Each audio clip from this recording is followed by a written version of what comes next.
But behind that dream was not just extra hours on the field, but in the gym and in the film room. The intangibles aren't something you can teach, and something that set Perry apart from the rest.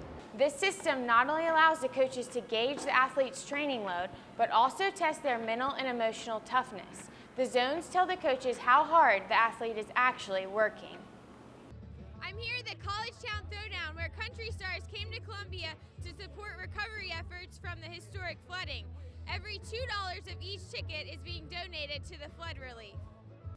Professors here at USC College of Education are teaching these education majors to assess student learning more on a day-to-day basis versus one standardized test. According to market claims, women have over 80% of purchasing power in the U.S. And tonight here at the Darla Moore School of Business, entrepreneurs are pitching their product ideas like this one to make women's lives better. Houses like this one have been destroyed, but there's one thing that you don't think about. That's the clothes that need to be washed.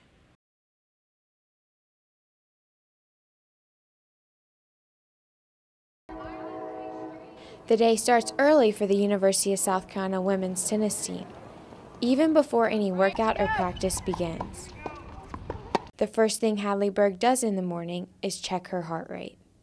Right in the morning when we wake up, we put our finger on the camera part of our phone, and it's like a flashlight that goes off, and you hold it for 10 to 15 seconds, and it shows your resting heart rate. It's all a part of a new training routine designed to help the team move to the top of the pack in one of the toughest conferences in the country. Especially in the SEC, every school is fighting and competing and in really good shape. They are the first Division I program to try out Sally Edwards' Heart Zones training system, used by the U.S. women's soccer team that won this year's World Cup. This heart rate system is based on zone training that allows players and coaches like Jeff Navolo to track individual results in a group setting.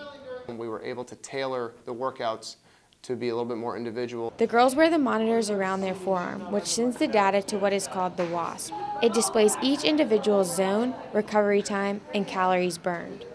The zones are represented by colors. The blue zone is typically your resting heart rate. Green may be a brisk walk, and yellow is a cardiovascular zone. When you are starting to be pushed, you enter the orange zone. And the red zone is getting close to your maximum heart rate. That's the sound Bridget makes when she's having fun. You are only able to perform at that level for a short amount of time. Tennis is all about recovery. A lot of sports, most sports are about recovery, but tennis, there's that built-in 20 seconds between a point, and it's great for us to see just how quick we can get back down to that low yellow, high green zone is what we're really looking for. And they have already seen improvements. We've been able to tell over time that these girls are recovering much faster. There's also other benefits. The morning heart rate numbers that are sent in allow the coaches to foresee any illnesses or signs of dehydration. We can get a really good sense of where they're at. If someone's normally a 36 resting heart rate and they're a 70, chances are they're sick. This system not only allows the coaches to gauge the athlete's training load, but also test their mental and emotional toughness. The zones tell the coaches how hard the athlete is actually working. We've got to get them faster. We've got to train them now using this system more efficiently. That might mean more speed and power type running drills as opposed to more cardio drills. So it just gives us a much better printout of the much better view of the effort people are giving. And Hadley has noticed changes in her performance. It's cool to see when you're pushing yourself to your max, what happens and what you're doing to make yourself be pushed to that level. The team's new training routine seems to be paying off, and they hope it will play a role in winning what they all want, an SEC title. Alex Martin, Carolina News.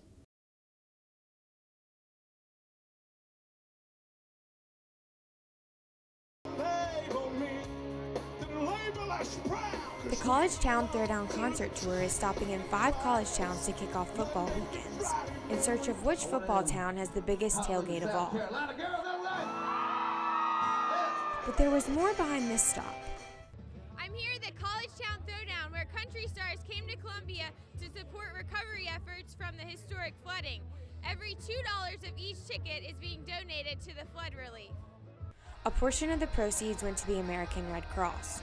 Lee Bryce came back to his home state to be a part of the cause. So hey, Thank y'all so much for coming out tonight. What a beautiful night it is. And what a good cause it is. We're doing as many things as we can to help out everybody we can. Sumter native played along with 6 other artists.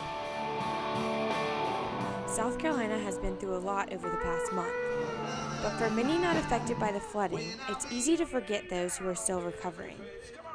And this concert was a reminder. I didn't realize that people were still working on that because you just don't hear about it very much anymore. Around 2,000 people came out Friday night.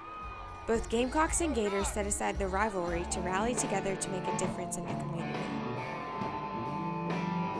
Y'all ready to rock a little bit more?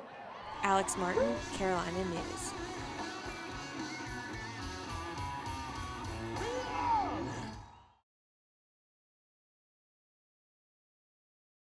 Here's the option, and Orth keeps it.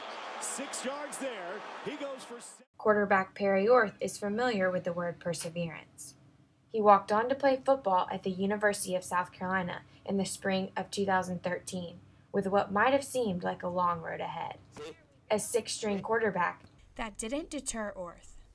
I just wanted to come and give myself a chance to play, see if I was good enough to even play with the guys at this level. And after the first set of spring practices, I proved to myself that I was good enough to play here.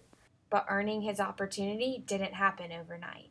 I spent a lot of extra time on my own doing different stuff. So during the summer when we'd work out 2 hours a day, and that would be in the morning, I would spend the afternoons either going on a mile and a half run just to get in that extra little bit of better shape, or working out on my own.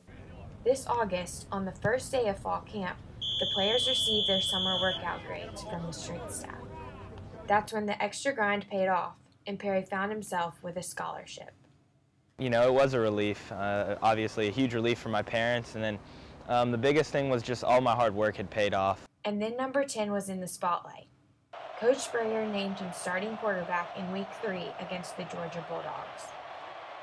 Yeah, it was a dream come true to start in an atmosphere like that and have tons of family and friends. I had 23 people there at the game for me, so that was pretty cool. But behind that dream was not just extra hours on the field, but in the gym and in the film room. The intangibles aren't something you can teach, and something that set Perry apart from the rest. I think my preparation, I don't think it's so much ability. I think it's what I do extra that has helped me, get, to the spot. Kind of takes a chip on the shoulder approach to things that has always been really good and stood out amongst the other guys. But he loves football and he prepares himself the way he should. And with accountability comes leadership. The players on the team, gravitate toward him, and he's kind of a natural leader, and he's also a leader by example. In his summer workouts and work habits through the summer really contributed to that, not only on the field but off the field as well, with his the kind of the way that his teammates view him. But from one challenge to the next, Perry was in for a surprise when the coach that gave him the opportunity resigned mid-season.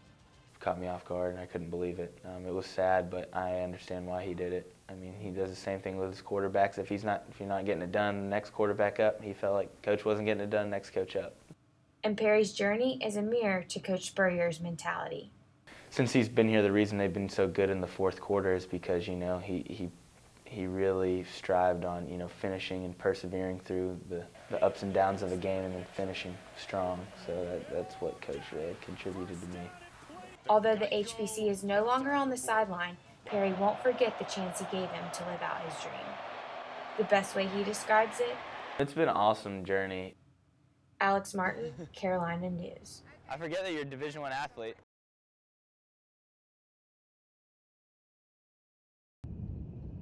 All of this debris sitting along Burwell Lane was once someone's treasures. Many people in the Columbia community lost almost everything to the historic floods. But not all hope was lost. Sarah Parker Mount says strangers started showing up to help on Tuesday morning. But not just any kind of strangers. Big men who were loading stuff out of the house, and we were just overwhelmed by the support that we got. And with the help of these generous hearts, a special treasure was found. The man who lived in this house was a Bronze Star recipient. We we had a bunch of men looking for that, and we found the Bronze Star, which was amazing. But one thing that may not strike you as a treasure was also salvaged, and that's a basic necessity: clothing. Houses like this one have been destroyed, but there's one thing that you don't think about. That's the clothes that need to be washed. With the contaminated water and many with no running water, there was no way to restore those clothes. But Collins Bradshaw recognized that need. We asked what we could be doing in the meantime to help, and the biggest need that they had was to get their clothes and to take them to a laundromat to wash. And she used social media to get that message out, hoping to get the Tide trucks to visit Columbia. One day later, it was confirmed. The Tide trucks, they arrived on Friday and began washing clothes on Sunday, taking up to 2 loads per household. They are located across from the VA hospital on Garners Ferry Road and will be in town until at least Wednesday. Alex Martin, Carolina News. Good afternoon. Thanks for joining us. I'm Alex Martin. Officials say the U.S. is sending special force troops to Syria to assist anti-government rebels in the fight against the Islamic State. This is the first time U.S. troops will be working openly on the ground in Syria. The impeachment proceedings for student body president Jonathan Kaufman are moving forward. Last night, the Senate Judiciary Committee held an official impeachment hearing for the president. Kaufman is accused of violating constitutional codes by failing to fill an election commissioner position by deadline. Kaufman insists that he did nominate someone for the job. However, his choice was tabled by the Senate. Kaufman says that his job is only to nominate someone for the position, not to fill it. Yeah, impeachment's for if somebody breaks the codes, and we didn't break the codes. Why don't you think you broke the codes?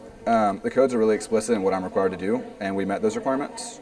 And so if we hadn't, we would have broken the codes by not nominating an elections commissioner, but we did nominate an elections commissioner.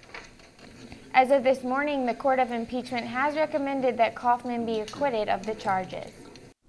Omaha, Nebraska TV anchors Mary Nelson and Mike DiGiacomo got a big surprise during their show last week. They were interviewing an animal handler who brought in a skunk and a strategically placed water gun. Take a look at but they do their self-defense mechanism. They spray. Right. So if they get scared, if he feels threatened at all, they'll shoot out a spray, and it can shoot about 10. Yeah.